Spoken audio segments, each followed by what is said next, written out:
بسم اللہ الرحمن الرحیم۔ شروع اللہ کے نام سے جو بڑا مہربان ہے عطا اللہ۔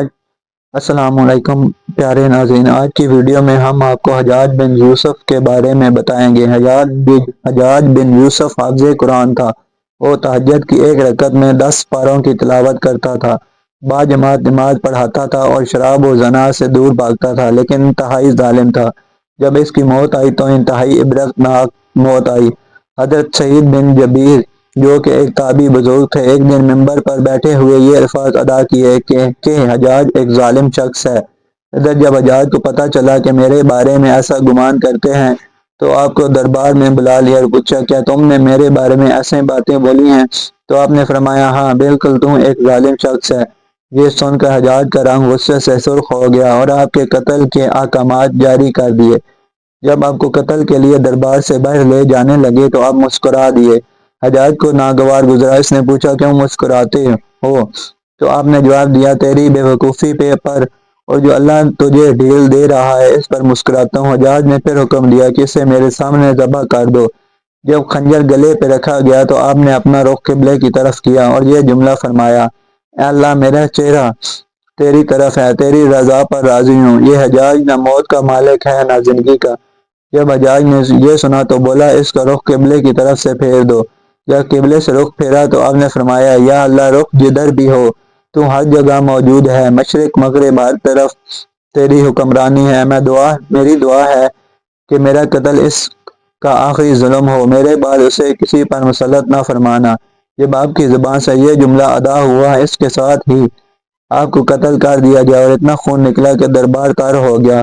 ایک سمجھدار بندہ بولا کہ اتنا خون تب نکلتا ہے جب کوئی خوشی خوشی مسکراتا ہوا اللہ کی رضا پر راضی ہو جاتا ہے۔ حجاج بن یوسف کے نام سے سب واقف ہیں۔ حجاج کو عبد الملک نے مکہ، مدینہ، طائف اور یمن کا نائب مقرر کیا تھا اور اپنے بھائی بشر کی موت کے بعد اسے عراق بھیج دیا، جہاں سے وہ کوفہ میں داخل ہوا اور ان علاقوں میں 20 سال تک حجاج کا عمل دخل رہا۔ اس نے کوفے میں بیٹھ کر زبردست فتوحات حاصل کی۔ اس کے دور میں مسلمان مجاہدین چین تک پہنچ گئے تھے۔ حجاج بن یوسف نے ہی قرآن پاک پر احراب لگوائے۔ اللہ تعالیٰ نے اسے بڑی فصاحت و بلاغت اور شجاعت سے نوازا تھا۔ حجاج حافظ قرآن تھا، شراب نوشی اور بدکاری سے بچتا تھا، وہ جہاد کا دانی اور فتوحات کا حریص تھا، مگر اس کی تمام اچھائیوں پر اس کی ایک برائی نے پردہ ڈال دیا تھا، اور وہ برائی کیا تھی؟ ظلم۔ حجاج بہت ظالم تھا۔ اس نے اپنی زندگی میں ایک خون خوار درندے کا روپ دھار رکھا تھا۔ ایک طرف موسیٰ بن نصیر اور محمد بن قاسم کفار کی گردنیں اڑا رہے تھے اور دوسری طرف وہ خود اللہ کے بندوں، اولیاء اور علماء کے خون سے ہولی کھیل رہا تھا۔ حجاج نے 1,20,000 انسانوں کو قتل کیا ہے۔ اس کے جیل خانوں میں ایک ایک دن میں 80,000 ہزار قیدی ایک وقت میں ہوتے، جن میں سے 30,000 عورتیں تھیں۔ اس نے جو آخری قتل کیا وہ عظیم تابعی اور زاہد و پارسا انسان حضرت سعید بن جبیر رضی اللہ عنہ کا قتل تھا۔ انہیں قتل کرنے کے بعد حجاج پر وحشت سوار ہو گئی تھی، وہ نفسیاتی مریض بن گیا تھا۔ حجاج جب بھی سوتا، حضرت سعید بن جبیر اس کے خواب میں آ کر اس کا دامن پکڑ کر کہتے کہ اے دشمن خدا، تو نے مجھے کیوں قتل کیا؟ میں نے تیرا کیا بگاڑا تھا؟ جواب میں حجاج کہتا ہے کہ مجھے اور سعید کو کیا ہو گیا ہے؟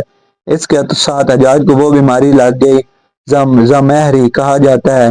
اس میں سخت سردی کلیجے سے اٹھ کر سارے جسم پر چھا جاتی تھی، وہ کانپتا تھا، آگ سے بھری انگیٹھیاں اس کے پاس لائی جاتی تھیں اور اس قدر قریب رکھ دی جاتی کہ اس کی کھال جل جاتی تھی، مگر اسے احساس نہیں ہوتا تھا۔ حکیموں کو دکھانے پر انہوں نے بتایا کہ پیٹ میں سرطان ہے۔ ایک طبیب نے گوشت کا ٹکڑا لیا اور اسے دھاگے کے ساتھ باندھ کر حجاج کے حلق میں اتار دیا۔ تھوڑی دیر بعد دھاگے کو کھینچا تو اس گوشت کے ٹکڑے کے ساتھ بہت عجیب نسل کے کیڑے چمٹے ہوئے تھے اور اتنی بدبو تھی جو پورے 1 مربع میل کے فاصلے پر پھیل گئی۔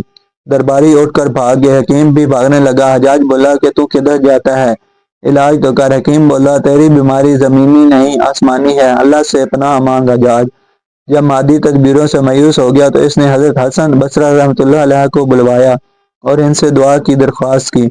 وہ حجاج کی حالت دیکھ کر رو پڑے اور فرمانے لگے، میں نے تجھے منع کیا تھا کہ نیک بندوں کے ساتھ چھیڑ چھاڑ نہ کرنا، ان پر ظلم نہ کرنا، مگر تو باز نہ آیا۔ آج حجاج عبرت کا سبب بنا ہوا تھا، وہ اندر باہر سے جل رہا تھا، وہ اندر سے ٹوٹ پھوٹ چکا تھا۔